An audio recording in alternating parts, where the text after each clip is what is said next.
And when I was 16, I went on an Alexander Muss trip to Israel. And they're a high school in Israel. They're a high school in Israel, American high school, where kids go for 3-4 months, you know, and you see the land, you learn about the land, and that was an amazing experience. That was my first trip to Israel. And how did you end up on that trip? That trip was, I was in Hebrew school. I went to Hebrew school growing up, and someone came and spoke about it and said there was a trip you could go and you could miss a semester of school or high school and go to Israel. So I remember telling everybody I'm going on that trip, and everybody laughed at me because I was like the furthest thing from Judaism. You know, I was not into it. I was there because I had to be there, but so I was like, I'm going to Israel. That's what I want to do. That's interesting. Were your parents into Israel? Was it a Zionist home? My parents, before I was born, went to make Aliyah in Israel, and then that's a funny story. They weren't really meeting people. They weren't really loving it, and then they didn't have enough money to get back. They wanted to come back, and so they had the only thing they had their records. They had all these records which they had shipped over, and Grateful Dead and Bob Dylan and all those records, and so they had to sell them to get money to get back. So they started doing these sales on the street, and then they started meeting all these people and talking about the music and all that. And then they didn't want to leave, but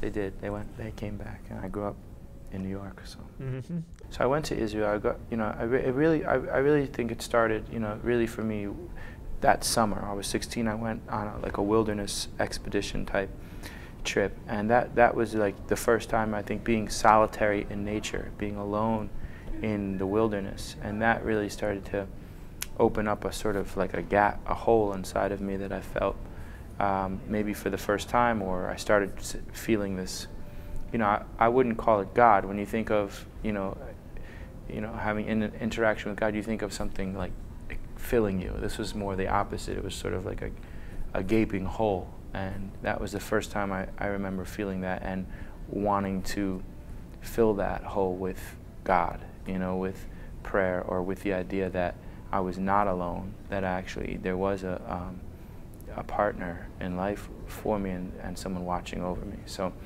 then I went to Israel that fall, which was prime time.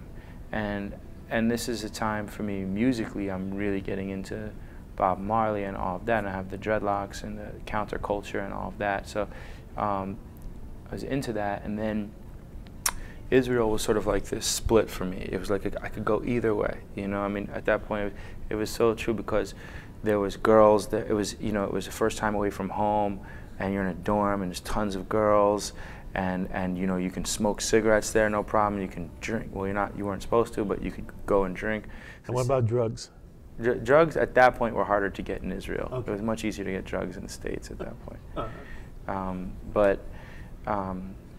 At least for a 16-year-old American kid, I don't know. But yeah, the second night I was in Israel, we went out. We all went to Tel Aviv, and someone got caught drinking, and I was almost thrown off the trip the second day. I mean, they were going to throw me off. I was that close, and they, had I been thrown off, that could have changed everything for me. Who knows? It would change your whole life. They kept me there. I was grounded for a month or 3 weeks or whatever it was, but I stayed there, and that was really when I started to see the imagery of when Judaism opened the whole. It's what happens to every American Jewish kid that goes there. It's like it just, wow, everything opens up. You see that Judaism is not necessarily the place where you grew up, the JCC that you grew up in, having to go to Hebrew school on Sunday morning or whatever.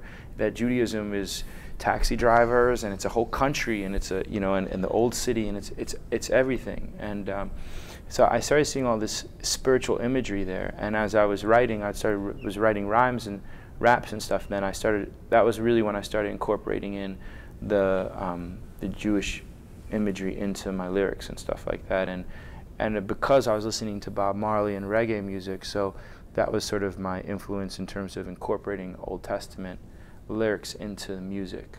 So listening to Bob Marley and then his successors like Sizzla and Capleton and Buju Banton, and these guys are like what's called conscious reggae, and all of the lyrics are, there is a certain majestic quality to the way in which they would quote the Bible that I had never connected with before. So there was that going on as well. So it's sort of coming together for me, and then I'm in Israel, and then when I came home from Israel, I sort of struggled a little bit being back in you know, I guess I felt sort of isolated in that I was really like starting to go on to this journey, and it was not where everyone else around me was. And you know, and then I didn't have, I was just sort of developing my voice, you know, I didn't, the music component and all that, and anyway, so it wasn't until the following first year of my senior year, so that was junior year, my senior year, that I left home and went out on the road.